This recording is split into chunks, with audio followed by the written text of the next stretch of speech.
കേരള ബ്ലാസ്റ്റേഴ്സിന്റെ അഭിമാനകരമായ വിജയത്തിന് ശേഷമുള്ള ആവേശമാണ് ഇപ്പോൾ കണ്ണൂർ രാജ്യാന്തര സ്റ്റേഡിയത്തിൽ മുഴുവനും കണ്ടുകൊണ്ടിരിക്കുന്നത്. 3 പരാജയത്തിന് ശേഷം 4ാമത് ലഭിച്ച വിജയത്തിന്റെ ആവേശത്തിലാണ് ഇവര്. തീർച്ചയായിട്ടും മലയാളത്തിന്റെ മണ്ണിൽ ആ ഉറക്കെ പ്രഖ്യാപിച്ചുകൊണ്ടുള്ള ഒരു വിജയം തന്നെയാണ്. ഒരിക്കലും ഇനിയും മുന്നോട്ട് പോകില്ല. ഇത് ജയിച്ചാലും തോറ്റാലും ആവേശത്തിന് ഒരു കുറവും കേരള ബ്ലാസ്റ്റേഴ്സിന്റെ ആരാധകരുടെ ഭാഗത്തുനിന്നും ഒരു സമയം പോലും നമ്മൾ കണ്ടിട്ടില്ല. അതിന്റെ ആവേശം ഒട്ടും തന്നെ ചോരാതെ കൊച്ചി കലൂർ രാജ്യാന്തര സ്റ്റേഡിയത്തിൽ ഉണ്ട് എന്നതാണ് ഏറ്റവും പ്രധാനപ്പെട്ട കാര്യം. 3 ഗോളാണ് നേടിയത്. വലിയ ഒരു പരാജയത്തിന് ശേഷം അതിന്റെ ഒരു ക്ഷീണം അല്ലെങ്കിൽ ഈ കോച്ചായിട്ടുള്ള മിക്കൽ സ്റ്റാറെ അടക്കമുള്ള ആളുകളുടെ ആ ഒരു ഇത് വലിയ രീതിയിൽ തന്നെ ചോദ്യചിഹ്നമായി നിൽക്കുന്ന ഇടത്താണ് ഈ ഒരു വലിയ വിജയം ഇപ്പോൾ സ്വന്തമാക്കിയിരിക്കുന്നത്. ഒന്ന് പറയാൻ വിഷയങ്ങൾ ഇപ്പോൾ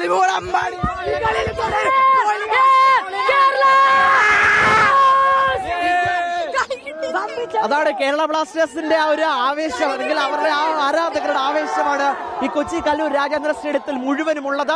3 ഗോളുകളാണ് ഈ കളിയിൽ ഇന്ന് സ്വന്തമാക്കിയത്.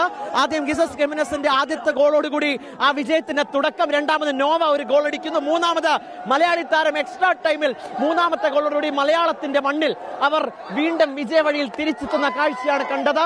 കേരള ബ്ലാസ്റ്റേഴ്സിന്റെ ആരാധകർ എവിടെയും ഉറക്കെ പ്രഖ്യാപിക്കുകയാണ് തങ്ങളുടെ ടീം ഒരിക്കലും പിന്നോട്ട് പോകില്ല, എന്നും മുന്നോട്ട് തന്നെ വരും, ആ വിജയം അതിന്റെ കുതിപ്പ് തുടരും എന്ന് പ്രഖ്യാപിക്കുകയാണ്. അതെന്നാണ് ഇവിടെ നമുക്ക് കാണാൻ സാധിക്കുന്നത്. കൊച്ചിയിൽ നിന്നും YS അഭിനന്ദ്. ബ്ലാസ്റ്റേഴ്സിന്റെ വിജയം ആഘോഷമാക്കുകയാണ് ആരാധകർ. YS അഭിനന്ദ് തയ്യാറാക്കിയ റിപ്പോർട്ടാണ് നമ്മൾ കണ്ടത്.